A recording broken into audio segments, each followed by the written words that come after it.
Vous avez des problèmes de voisinage, vous vivez la guerre des voisins au quotidien, vous ne savez pas comment sortir de ce conflit. Appelez-nous sur la ligne des voisins 0826 107 109, vous choisissez la touche numéro 4. Vous pouvez de toute façon, quel que soit votre problème ou l'injustice que vous vivez, nous écrire à l'adresse qui s'inscrit également sur votre téléviseur. Nous allons donner la parole à quelqu'un qui n'a vraiment pas eu de chance de A jusqu'à Z. Vous allez voir que son entreprise a été liquidée. Je vais prendre un raccourci par erreur, il vous expliquera ça dans quelques instants. Et maintenant qu'elle est liquidée, il a de gros problèmes avec sa voiture, notamment des problèmes de contravention qui vont très loin. Maître de Comont va intervenir. Nous accueillons sur ce plateau Marc Célestin. En décembre 1997, l'entreprise de Marc Célestin est liquidée. Il perd sa maison, sa voiture est saisie. Mais depuis quelque temps, il reçoit des amendes pour une voiture qui ne lui appartient plus, depuis 4 ans. Marc, bonsoir, soyez le bienvenu sur le plateau de Sans Aucun Doute. Donc on va voir un reportage signé Coraline Cortot dans une seconde qui résume un petit peu les malheurs qui vous arrivent. À la base, c'est un problème de voiture, de contravention, mais si on remonte un petit peu avant dans le temps, ça commence, je le dis dans les grandes lignes, par les impôts qui vous signalent un redressement. Tout à fait. Vous devez payer. Cette somme est tellement importante que ça vous fait fermer votre entreprise. Exactement. Le tribunal, parce que vous dites je ne dois pas cet argent aux impôts, vous donne raison. Même pas le tribunal, car les impôts m'ont carrément envoyé un papier en m'annulant toute la dette. On vous annule la dette, mais c'est trop tard, l'entreprise est fermée. Comme il a fermé cette entreprise, il a vendu tous ses biens, les biens à l'intérieur de l'entreprise, dont une voiture. Et c'est là que les ennuis commencent. Mais vous voyez, hein, quand tout ceci s'enchevêtre, c'est un cercle vicieux qui fait que ce monsieur est dans une situation pitoyable. Et puis on peut pas revenir en arrière, dire aux impôts, maintenant mon entreprise, rendez-la moi, malheureusement. On regarde le reportage de Coraline Cortot. Regardez. 375 €, 380 €, 76 €, 76 €, 33 €, 33 €. En tout, 32 procès-verbal. Pour une voiture qui ne m'appartient pas, qui a été vendue aux enchères depuis 4 ans. Il est hors de question que je les paye. J'en ai ras-le-bol, je ne veux plus entendre parler de CPV. Au total, plus de 30 contraventions en 4 ans. Stationnement, excès de vitesse, contrôle technique, défaut d'immatriculation. Marc Célestin accumule les procès-verbaux dans ses tiroirs. Tout débute le 15 novembre 1999. Ce jour-là, la voiture de Marc est vendue aux enchères. À cette époque, il est criblé de dettes. Il doit faire face à une liquidation judiciaire. Donc de 97 jusqu'à 99, l'année fatale, j'ai eu des visites d'huissiers pour des saisies de meubles. Et ça a fini par une saisie de mon véhicule, qui me servait d'ailleurs pour mon activité professionnelle, mais que personne n'a voulu admettre. Pour se relancer, Marc monte une entreprise de bateau-école, mais il n'a pas réglé toutes ses dettes. Alors un matin, les huissiers sonnent à sa porte. Ils viennent lui saisir la voiture qui lui permet de mettre les bateaux à l'eau. Marc se bat pour la récupérer. En vain, sa voiture sera vendue aux enchères pour un prix dérisoire. 1220 € alors qu'elle en vaut 5 fois plus. Après la liquidation judiciaire de son entreprise, la vente de sa maison, de ses meubles et la saisie de sa voiture, Marc veut tourner la page. J'ai fait mon deuil de la voiture et puis j'ai continué à essayer de vouloir ressortir la tête de l'eau, mais c'est pas facile parce que tout de suite derrière, les ennuis continuent. Dans quelques instants, la suite de ce reportage dans Sans Aucun Doute. Vous découvrirez que le sort s'acharne sur la famille Célestin. Amende pour stationnement, excès de vitesse, Marc et sa compagne ne cessent de recevoir des avis de poursuite pour une voiture qui ne leur appartient plus depuis 4 ans. Il nous gâche la vie, de toute façon. Il y en a ras-le-bol, c'est tout. Après enquête, nous découvrons qu'il y a un problème de carte grise à la préfecture. Donc le gars, il est en défaut de carte grise, mais vous lui dites rien. Julien Courbet et ses spécialistes vont-ils trouver une solution? La réponse dans un instant.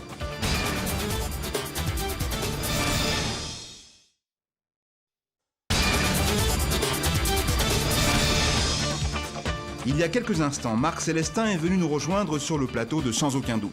Victime par erreur d'un redressement fiscal, sa voiture a été saisie et vendue aux enchères il y a 4 ans. J'ai fait mon deuil de la voiture et puis j'ai continué à essayer de vouloir ressortir la tête de l'eau, mais c'est pas facile parce que tout de suite derrière, les ennuis continuent. Marc est loin de se douter de ce qui l'attend. Le 20 décembre 99, un mois à peine après la vente de son véhicule, mauvaise surprise. Dans sa boîte aux lettres, un courrier du commissariat de police. Sa voiture est consignée en fourrière, on le somme de la récupérer. Marc tombe des nues, mais ne s'inquiète pas. J'ai fait les démarches nécessaires, je pensais que, d'autant plus que la vente ne remontait pas très loin, que ça avait été une erreur quelque part, et puis qu'on n'en parlerait plus, puisque de toute façon j'avais justifié de tous les papiers avec lettre de l'huissier et de tout le monde, justifiant que ce véhicule ne m'appartenait plus. Donc normalement, je ne vais plus jamais en entendre parler. Pendant 3 mois, plus aucune nouvelle du véhicule. Marc pense que le problème est résolu. Mais il va vite comprendre que c'est loin d'être le cas. Le 2 avril 2000, il reçoit une contravention pour stationnement irrégulier. 33 euros. Un mois plus tard, le 17 mai, contravention pour stationnement gênant. 76 euros. La Fourrière, plus 2 contraventions en un mois, cela fait beaucoup. Je me suis dit, l'affaire n'est encore pas réglée, il y a encore quelque chose qui ne va pas. Donc j'ai recontacté tous les organismes nécessaires en leur faisant des courriers, en joignant les pièces justificatives, en espérant que cette fois-ci, tout se passerait bien. Marc n'est pas au bout de ses surprises. Le 20 mai 2000, 3 jours après sa dernière contravention, il reçoit un autre recommandé du commissariat de police. Cette fois-ci, Marc serait coupable d'un excès de vitesse. Oui, c'est bien ici, porte de Clignancourt, le 4 décembre 99, à 3h du matin, que j'étais censé rouler à 116 km/h. Eh bien, c'était pas moi, j'étais bien dans mon lit, en train de me reposer. 380 € pour un véhicule vendu aux enchères depuis 6 mois. Marc veut prouver sa bonne foi, il demande la photo de l'infraction à la police. Le cliché parle de lui-même, les 2 hommes au volant n'ont visiblement aucune ressemblance avec Marc ou un quelconque membre de sa famille. Impossible de nier l'évidence, ce n'est pas Marc. La photo prêtée à sourire, ça pouvait pas être moi. Donc le policier a dit qu'il allait s'occuper de faire le nécessaire pour annuler cet excès de vitesse. Preuve à l'appui, l'agent de police annule l'infraction. Alors pourquoi Marc continue-t-il à recevoir des contraventions pour un véhicule qui ne lui appartient plus depuis 4 ans? Que s'est-il passé depuis la vente aux enchères? Marc cherche des explications. En caméra cachée, il se rend à l'étude du commissaire-priseur qui a adjugé sa voiture. Il est absent, c'est la directrice des ventes qui nous reçoit. J'ai pas eu de dossier, j'ai rien. Donc le vendeur dans ces cas-là, c'est qui? C'est vous? C'est vous ou c'est... Oui, c'est la personne qui a préparé le dossier. Nous, on l'a pas eu, c'est ça qui est embêtant. Non, comme ça veut dire tenez le marteau. C'est très complexe. Il tient le marteau, mais il y a et tous ceux qui s'occupaient des dossiers à l'époque, qui étaient sur la salle des ventes, qui se sont chargés de régler le dossier. Ce n'est pas l'étude, mais la société de vente aux enchères qui aurait le dossier. Marc cherche à obtenir des réponses. Nous continuons notre enquête. Direction le parc des ventes en région parisienne. Un responsable nous accueille. Il ressort le dossier. Vous êtes formel, vous avez bien envoyé l'acte de vente à la préfecture. C'est moi qui fais. Il y a une personne qui s'occupait de ça. 15 jours après la vente, elle a envoyé. Le responsable nous fournit l'acte de vente du véhicule. Le dossier aurait bien été transmis en préfecture. Seul problème, l'acheteur, lui, n'aurait pas fait le nécessaire pour enregistrer la transaction. L'enquête avance.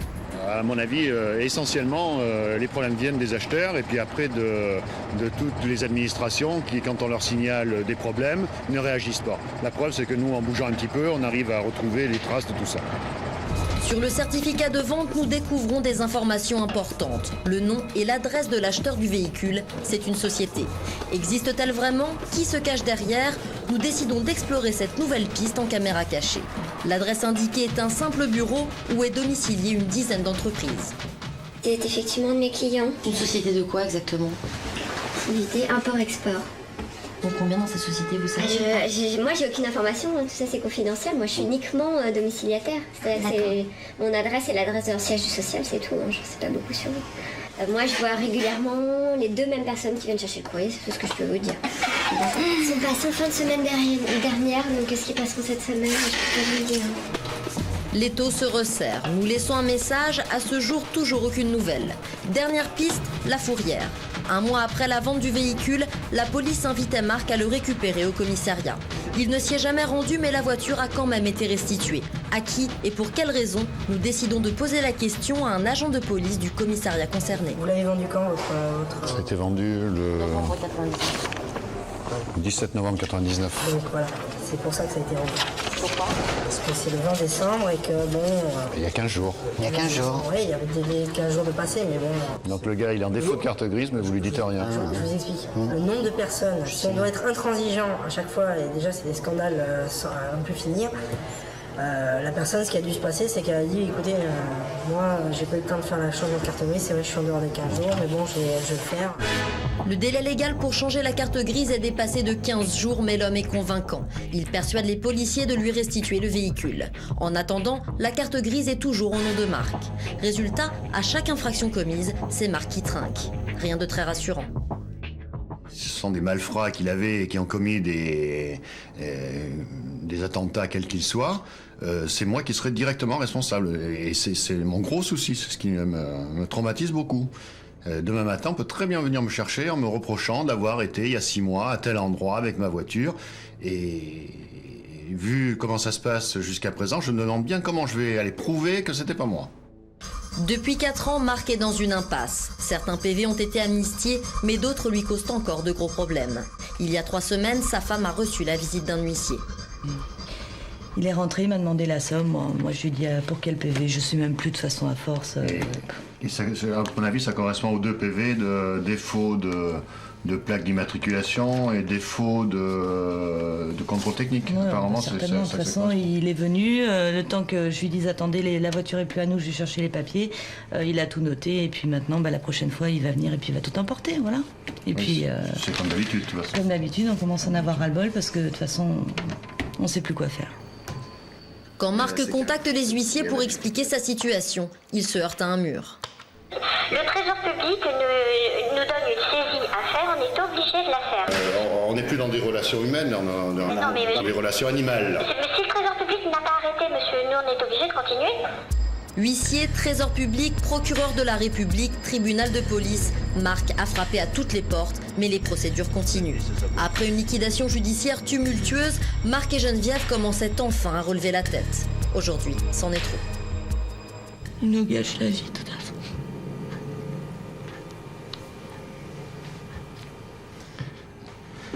Moi, je peux plus rien dire, c'est tout. Hein, Il y en a ras-le-bol, c'est tout. Et je voudrais qu'un jour, ces gens-là, ils viennent, et puis qu'on essaye de s'expliquer d'homme à homme, parce que apparemment, ils nous prennent pour des animaux, ou c'est eux qui en sont, j'en sais rien, mais enfin, il y a une relation humaine qui n'existe plus, et ça commence vraiment à être plus que fatigant, Voilà, c'est un cas d'école. Voilà donc un homme à qui on dit vous devez 140 000 francs aux impôts, qui doit fermer son entreprise parce qu'il ne les a pas, à qui on dit vous ne les devez plus mais l'entreprise est fermée. Comme elle est fermée, il faut liquider, il vend sa voiture. Les transmissions de dossiers, on lui saisit la voiture. Et on la lui vend à vil prix, qui plus est. En plus, c'est-à-dire qu'on lui laisse même pas le choix de la vendre au prix où il aurait pu la vendre, on la vend aux enchères. Comme les dossiers ne sont pas transmis, il y a des amendes. Et maintenant, c'est le ministère des Finances qui essaie de récupérer et qui veut le saisir à nouveau. Et qui veut le saisir à nouveau en envoyant des contentieux et des choses comme ça, alors qu'il n'a rien fait, cet homme. Là, maître de Caumont, c'est un cas révoltant et un cas d'école. Hein. C'est scandaleux. Je veux dire, on soumettrait un cas comme ça à un élève avocat, il refuserait de le traiter, il dirait ça ne peut pas exister, un truc pareil. C'est insensé, parce que le dossier de M. Célestin est exemplaire. Il a fait tout ce qu'il pouvait faire. C'est courrier recommandé sur courrier recommandé. C'est à l'huissier, c'est au procureur, c'est même à la société de recouvrement qui est en train d'essayer de le saisir pour les dettes qu'on lui reproche concernant des contraventions qui ne sont pas de son fait. Nous allons appeler donc le service, vous êtes d'accord, maître de Caumont, des cartes grises dans une seconde pour leur dire maintenant que ça suffit, cette histoire, bien sûr. Monsieur, qu'est-ce que vous attendez de l'émission sans aucun doute? Ce que je souhaiterais, c'est que huissier, trésor public m'oublie sur ces histoires-là, définitivement, si possible. Et puis qu'au niveau de la préfecture, mon nom disparaisse d'à côté du numéro d'immatriculation. Qu'on fasse apparaître le nouveau propriétaire, puisqu'il est connu, reconnu. Allez, on y va, c'est parti, nous demandons à la régie d'appeler le service des cartes grises de la préfecture. Nous composons le numéro.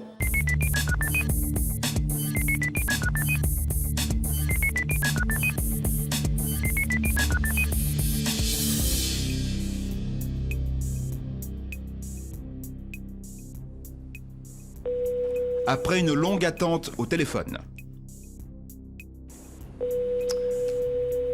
Mes chers amis, nous vous avons fait grâce des 25 sonneries. Nous devons même en être à 30 maintenant au moment où je vous parle. Donc vous n'en avez eu qu'une ou deux. Mais comme personne ne répond à la préfecture, il est 11h20 très exactement. Nous allons essayer maintenant une ligne directe pour avoir le service des cartes grises. Je demande à la régie de vouloir faire un autre numéro car celui-ci, visiblement, on n'y répond pas. C'était le standard pourtant.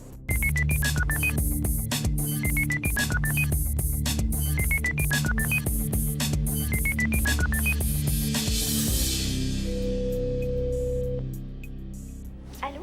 Allô? Oui? Bonjour madame. Bonjour monsieur. monsieur. Julien Courbet de l'émission Sans aucun doute. Madame, dans le cadre de notre émission, nous avons le cas de Marc Célestin qui vit une véritable galère depuis 4 ans. Sa voiture ayant été saisie a été vendue aux enchères. Visiblement, le commissaire-priseur a fait ce qu'il fallait auprès de la préfecture. Et depuis 4 ans, il reçoit tous les PV de celui qui a racheté la voiture. Et maintenant, on le menace de le saisir parce qu'il ne paie pas les amendes. Et ça fait 4 ans, il a envoyé des lettres recommandées, etc. Comment on peut faire, madame, pour arrêter cette situation avant qu'il soit de nouveau saisi pour rien? Bien, est-ce que vous pouvez me donner le nom de cette personne? Célestin. Est-ce que je peux vous rappeler? Dans combien de temps, madame? Quelques minutes. D'accord, je vous donne un numéro de téléphone et puis j'attends votre appel. Merci. Merci beaucoup, madame. Sans nouvelles depuis plus d'une heure, nous décidons de rappeler la préfecture. Allô? Allô? Oui. Oui. Julien Courbet de nouveau? Oui. Alors, donc, je fais suite à votre demande au sujet de monsieur Célestin. Tout à fait. Voilà. Alors, l'information que je peux vous donner, c'est qu'en fait, nous n'avons enregistré aucune cession. C'est-à-dire que, pour nous, monsieur Marc Célestin est toujours propriétaire. Donc, le commissaire-priseur ne vous a pas passé l'info? Exact, ou alors il l'a passé et ça s'est perdu. Mais en tous les cas, nous n'avons rien enregistré dans ce domaine. D'accord. Comment fait-on dans ce cas-là avant que ce monsieur soit saisi? Parce qu'il va être saisi, là, maintenant. Oui, j'ai bien compris. Qu'est-ce qu'il faut faire? Alors, il faudrait que le commissaire-priseur nous donne un double de l'acte de vente. D'accord. D'accord, on en a un, nous. Hein. On a un document. Bonjour mademoiselle, maître de Caumont, avocat. On a un document là, en ce moment, de possession qui émane de l'huissier saisissant et qui confirme expressément la vente du véhicule, la date de la vente du véhicule, le nom de la SCP de commissaire-priseur qui a procédé à la vente et le nom du nouveau propriétaire de l'acheteur. Est-ce que ce document, si on vous le faxait, pourrait vous suffire pour procéder justement à l'inscription au fichier des cartes grises? Absolument, et nous faisons une attestation, il n'y a pas de problème. Eh bien, on vous le transmet tout de suite par Est-ce fax. que je peux vous le transmettre tout de suite, madame, si vous me donnez un numéro de fax? Oui, absolument. Et peut-on se parler en milieu d'après-midi pour que vous puissiez me dire « Ok, j'ai le document, tout va bien, c'est en bonne marche ». Absolument. D'accord, c'est génial de votre part. Merci beaucoup, madame. À tout à l'heure. Au revoir. 3 heures plus tard, nous rappelons la préfecture pour nous assurer que le fax est arrivé dans le bon service. Vous avez reçu le document? J'ai reçu le document, alors je vous passe une personne qui va tout vous expliquer. D'accord. Merci beaucoup, madame. Allô, oui. Oui, bonjour, monsieur. Oui, bonjour. Pardonnez-moi de vous déranger. Entrez. On essaie de... Vous connaissez le cas de monsieur Célestin? Oui, on me l'a raconté, on me l'a résumé, oui, tout à fait. Alors, qu'est-ce qu'on peut faire? Ça fait 4 ans que ça dure et là, il est menacé d'être saisi. Oui, alors, le fait... apparemment, il y a eu un oubli ou une erreur, enfin, je peux rentrer dans les détails, du commissaire-priseur qui a oublié, ou qui a omis en tout cas, de transmettre le changement de propriété du véhicule. Et apparemment, ce monsieur Célestin continue d'être poursuivi pour des infractions commises concernant le véhicule dont il n'est plus propriétaire. C'est bien ça? Tout à fait, monsieur. Voilà. Alors je dirais, sans faire de jeu de mots, que là, ça peut pas faire l'ombre d'un doute. Hein. Très bon. C'est-à-dire que là, effectivement, la préfecture vient d'être informée qu'effectivement, il est plus propriétaire, parce que la préfecture n'était absolument pas informée. Hein. Tout à fait. Donc, à partir du moment où il n'est plus propriétaire, eh bien, les poursuites vont cesser. Et puis pour l'arriéré, nous saisissons les services fiscaux pour qu'effectivement, monsieur Célestin rentre dans son droit. Est-ce que vous vous occupez de tout au niveau des services fiscaux, monsieur? Absolument. Hein, parce que lui, il est mort de trouille maintenant. Ça fait 4 ans, il a... Non, mais on s'en occupe. Hein. Bon, donc pour lui, pour partir tranquille, il aura plus d'ennui? Non, on s'en occupe. Monsieur Célestin, vous vouliez dire un mot? Je veux juste demander si ce monsieur va faire le nécessaire auprès de l'huissier. Parce que je ne voudrais pas le voir demain matin chez moi. Oui, écoutez, là, on va prendre... c'est l'huissier du Trésor, hein? C'est le Trésor qui a missionné l'huissier, oui. Donc vous leur demandez d'arrêter, oui, que l'huissier ne vienne pas faire... Parce que s'il fait de la saisie, alors que maintenant on a résolu le problème, on va repartir pour un tour, là. Oui, non, mais rassurez-vous, on s'occupe de la question dès cet après-midi. Bah, vous êtes très sympa, monsieur, je suis ravi de vous avoir rencontré. Je vous en prie, au revoir. Au revoir, monsieur, merci. Voilà. 4 ans de procédure. Bon, vous êtes satisfait? Super content. Merci, monsieur, de nous avoir fait confiance. Maître de Caumont, alors, conseil, quand on vend sa voiture... Très simple. Il est simple, je crois que vous m'aviez appris, et ça je l'ai retenu, qu'il faut toujours écrire à la préfecture. Il est très simple, et c'est le conseil qu'on peut donner à tous nos téléspectateurs ce soir. Systématiquement, rappelez-vous tous que lorsque vous vendez un véhicule, il faut prévenir la préfecture du département où vous habitez, où vous l'avez immatriculé, parce que si jamais, ça n'arrive pas souvent bien sûr, mais si jamais l'acheteur n'est pas de bonne foi, eh bien effectivement, vous pouvez vous retrouver pendant des années, comme ce qui est arrivé à M. Célestin. Et un deuxième conseil en aval, quand vous vous retrouvez confronté à ce qui est arrivé à ce pauvre monsieur et que vous vous heurtez à un mur, n'hésitez pas parfois à taper du poing sur la table, et ça veut dire éventuellement déposer une plainte contre X pour savoir qui justement vous a joué ce sale tour. Et bien souvent, ça met un petit peu la panique dans les différents services administratifs qui se tournent les pouces et ne veulent pas communiquer entre eux. Et d'un seul coup, il y a subitement des choses qui arrivent à se délier. Merci pour ces conseils, Maître de Caumont. Monsieur Célestin, j'espère que vous allez enfin pouvoir dormir tranquille pour les années qui viennent. Ce problème est normalement complètement résolu. Merci de nous avoir fait confiance. Merci beaucoup.